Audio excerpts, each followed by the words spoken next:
tukang ramal. Apa tanda-tandanya? Tanda-tandanya ini penting untuk kita ketahui agar tidak mudah seseorang berobat dengannya.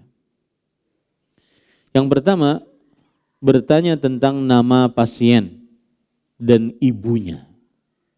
Bertanya tentang nama pasien dan ibunya. Saya pernah mendengar penjelasan dari seorang Syekh Adil bin Tahir Al-Muqbil di kota Riyadh, bahwasanya mengapa ditanyakan ibu? Karena ketika seorang berkata, nama saya Joni, ibunya Suminten, misalkan.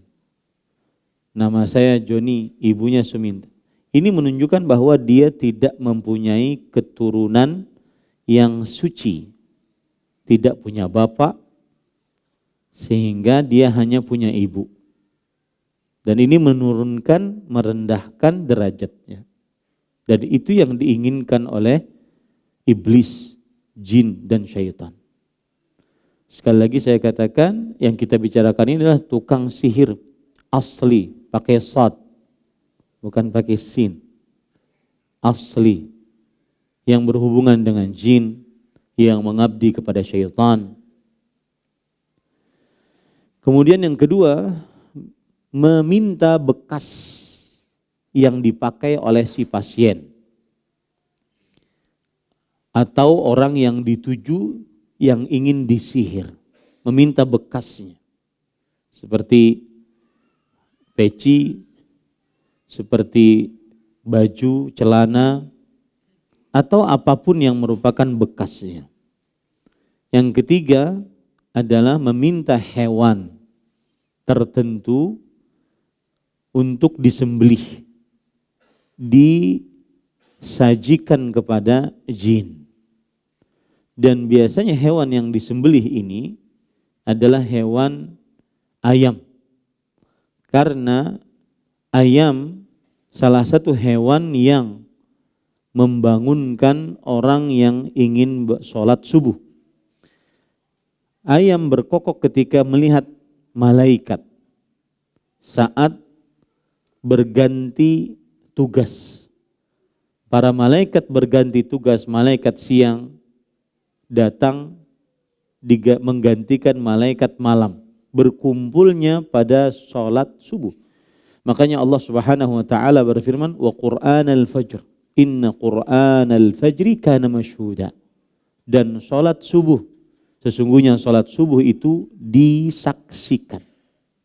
Disaksikan maksudnya adalah disaksikan oleh para malaikat yang senang berganti tugas. Malaikat malam ingin kembali ke langit, turun malaikat siang yang ingin menjaga di waktu siang. Dan pada waktu itu ayam berkokok melihat para malaikat. Jika disembelih tidak ada kokoknya dan tidak bisa mengerjakan sholat subuh. Itu salah satu tujuannya.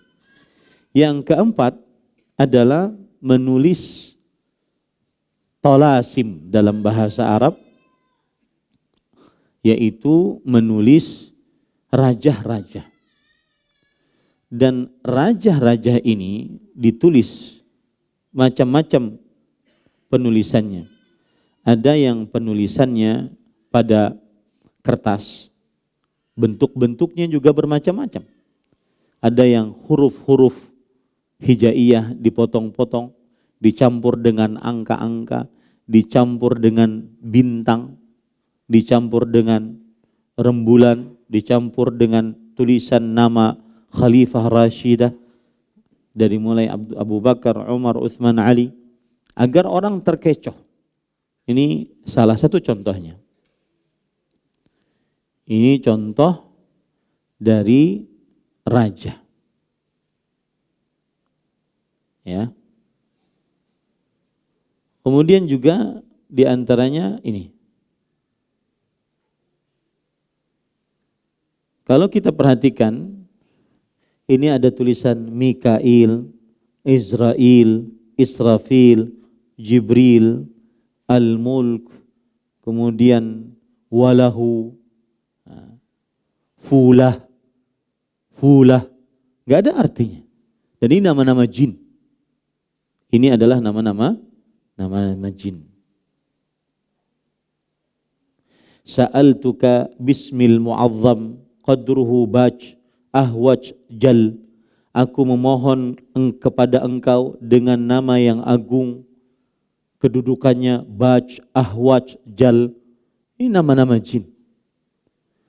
Ini bisa ditulis di kain atau di kertas atau kadang-kadang di cincin, ya. Sebagian kaum muslimin yang tidak paham maka menganggap karena tulisannya bahasa Arab maka ini adalah syar'i, padahal tidak syariat. Kalau di Banjarmasin kita sering di tempurung kelapa. Nah ini biasanya dipakai dan dijual bebas. Dan salah satu fungsinya adalah yaitu untuk menakar beras. Kalau memakai takaran ini maka berasnya kada habis-habis. Baik.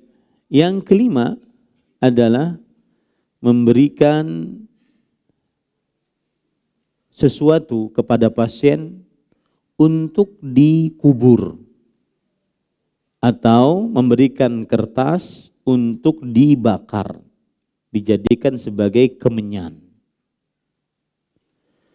Kemudian yang keenam adalah tiba-tiba menerka nama pasien dan berasal dari mana. Dan ini sekali lagi saya katakan, ini adalah benar-benar murni bantuan dari jin. Bukan murni bantuan dari WhatsApp, bukan. Murni bantuan dari jin. Kemudian yang ketujuh adalah yaitu menulis di piring ataupun di kertas, kemudian kertasnya atau piringnya dicelupkan air, lalu diminta untuk diminum. Kemudian yang kedelapan, memberikan kepada pasien hijab. Hijab itu artinya penutup. Jadi kalau pian pakai itu, maka bisa-bisa pian berhilang, menghilang, tidak terlihat oleh musuh. Dan ini seperti yang sudah saya ungkapkan tadi, bahwasanya ini semua bantuan dari jin. Yang kesembilan adalah menulis ayat-ayat Al-Quran, tetapi ayat-ayatnya tersebut dipisah-pisah dan dibalik. Ini menulis ayat Al-Quran, tetapi ayatnya tersebut dipisah-pisah dan dibalik. Misalkan tulisan Bismillahirrahmanirrahim. Aturan kan begini, ya.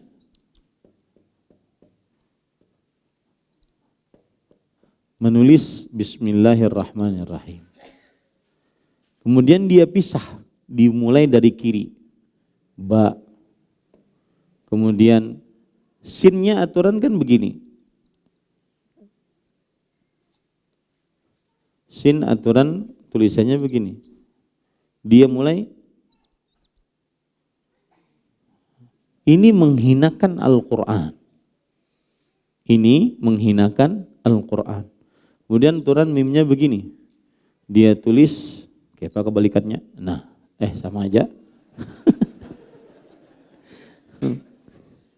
Allah misalkan. Nah, gitu. Ya, kemudian Allah. Dia tulis satu-satu, ya. Allah, aturan kan begini. Allah. Dia jadikan gini. Ya. Dibalik-balik. Ini semua penghinaan terhadap Al-Quran. Nah, itu yang ke-9. Yang ke-10 adalah menunggu bintang tertentu agar bisa melepaskan seseorang dari sihir. Menunggu bintang tertentu di langit agar bisa melepaskan seseorang dari sihir. Yang ke-11 adalah membaca garis-garis tangan untuk mengetahui di manakah barang yang sedang dicuri atau di manakah sesuatu yang sedang hilang. Motor hilang, mobil hilang, bini hilang. Ya. Bisa dibaca melalui telapak tangan. Dan ini apabila dipercayai, maka berarti kekufuran. Kenapa demikian? Hadis riwayat Imam Abu Dawud, man ata kahinan aw arrafan fasaddaqahu bima yaqul faqad kafara bima unzila ala Muhammad. Siapa yang mendatangi dukun, tukang ramal, yang meramal akan yang akan datang atau yang telah lalu, maka sungguh dia telah lalu ia percayai, sungguh ia telah kafir dengan apa yang diturunkan kepada Nabi Muhammad sallallahu alaihi wa alihi wasallam. Kemudian para ikhwan yang dirahmati oleh Allah Subhanahu wa taala, yang ke-12 adalah meminta si pasien untuk menyendiri, tidak bergaul dengan manusia dalam waktu yang tertentu, di sebuah tempat tidak dimasuki matahari. Orang-orang menyebutnya, orang-orang Arab menyebutnya al-hajabah. Al-hajabah artinya tertutup sama sekali, tidak terkena matahari. Dan ini adalah bisa dikatakan kekufuran kalau seandainya dia meninggalkan untuk sholat dan sholat Jumat. Kemudian yang ke-8, yang ke-13, yaitu kadang-kadang meminta kepada pasien untuk tidak menyentuh air sama sekali selama 40 hari 40 malam. Ini juga membuat seseorang akan sangat bau, dan itu yang diinginkan oleh iblis, syaitan. Kita tidak boleh beristinja, kemudian membuat seseorang akan sangat kotor, dan begitulah jin, iblis menginginkan dari manusia agar menyimpang dari jalan Allah Subhanahu. Sedangkan orang beriman bersih, wangi, suci, selalu seperti itu. Dan itu yang dicontohkan oleh Rasulullah sallallahu alaihi wasallam. Kemudian yang ke-13, 14 adalah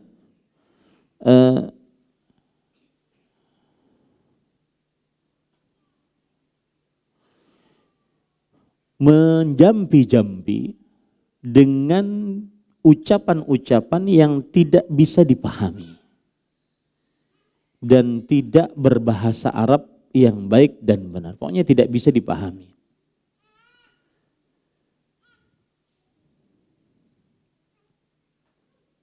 Baik. Itu beberapa tanda dari tanda-tanda tukang sihir. Yang ke-15 yang terakhir, bukan yang paling akhir karena masih banyak sekali tanda-tanda. Makanya para ulama mengatakan sihir itu tidak bisa diberikan pengertian.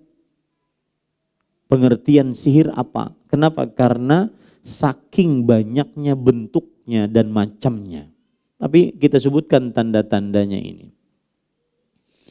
Kemudian para ikhwan yang dirahmati oleh Allah Subhanahu wa taala, termasuk dari tanda tukang sihir adalah diperintahkan untuk mengerjakan hal-hal yang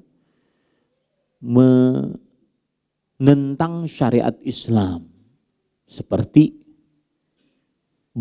sholat tanpa berwudu dengan sengaja. Sholat tanpa berwudu dengan sengaja. Menggauli wanita-wanita yang merupakan mahramnya. Kemudian bertelanjang bulat di hadapan khalayak ramai. Yaitu ini semua sebagai bentuk penentangan terhadap syariat Islam. Sebagai bentuk penentangan terhadap syariat Islam. Baik. Kemudian termasuk tanda-tanda tukang sihir adalah meruqyah dengan ruqyah syirkiyah, syaitaniyah. Meruqyah syirkiyah, syaitaniyah. Ruqyah yang di dalamnya terdapat kesyirikan dan minta bantuan kepada syaitan. Di antaranya, satu, menggambar mata di telapak tangan. Mata digambar. Kemudian di pintu digambar. Dengan asumsi ini bisa menahan bala atau mengangkat bala. Bisa menahan bala atau mengangkat bala. Itu salah satu ruqyah syirkiyah syaitaniyah. Kemudian juga termasuk ruqyah syirkiyah syaitaniyah memindahkan penyakit ke objek yang lain. Seperti memindahkan penyakit ke kambing, memindahkan penyakit ke telur, memindahkan penyakit ke macam-macam. Ini semua ruqyah syaitaniyah, syirkiyah. Karena minta bantuan kepada jin. Saya pribadi pernah melihat ini. Waktu itu saya tidak tahu dibawa oleh orang pengobatan. Kemudian di dalam pengobatan itu malam, jam 1, jam 2 malam. Di tempat yang gelap dipindahkan itu. Pasien yang sakit ini pindahkan ke kambing. Kambing yang asalnya guring jadi kejang-kejang. Dan saya melihat dengan mata kepala saya sendiri. Ini termasuk kesyirikan dan perbuatan dosa besar. Karena terdapat di dalamnya penyiksaan terhadap binatang. Rasulullah SAW bersabda, Innallaha katabal ihsana ala kulli syai. Fa idza dzabhtum fa ahsinuz dzibh wa idza qataltum fa ahsinul qitlah. Sesungguhnya Allah telah mewajibkan untuk berbuat ihsan, berbuat kebaikan dalam segala hal. Jika menyembelih pun harus berbuat ihsan. Jika membunuh pun harus berbuat ihsan. Maka ini tidak dibunuh, dibiarkan kambingnya menjadi kambing yang stres, gila, dan semisal. Termasuk daripada ruqyah syirkiyah syaitaniyah adalah yaitu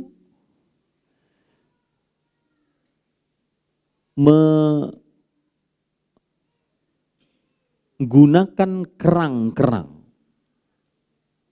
yang ada di pantai atau di lautan sebagai bentuk pengundangan kepada jin. Kerang-kerang tersebut. Karena mereka meyakini bahwa kerang-kerang ini adalah tempat tinggalnya syaitan. Kemudian termasuk ruqyah syirkiyah syaitaniyah menaburi uyah garam di sekitar rumah atau membasuh pakaian dengan air lautan dan yang semisalnya. Ini termasuk daripada ruqyah syirkiyah syaitaniyah. Karena minta bantuan kepada jin agar dijaga rumah tersebut, agar dijaga pakaian tersebut. Baik. Itu beberapa poin tanda-tanda tukang sihir yang kita bisa ambil pada kesempatan kali ini. Terima kasih. Jazakumullah khairan wa barakallahu fikum. Video ini dibuat atas partisipasi dari donasi Anda. Semoga menjadi amal jariah bagi Anda semuanya.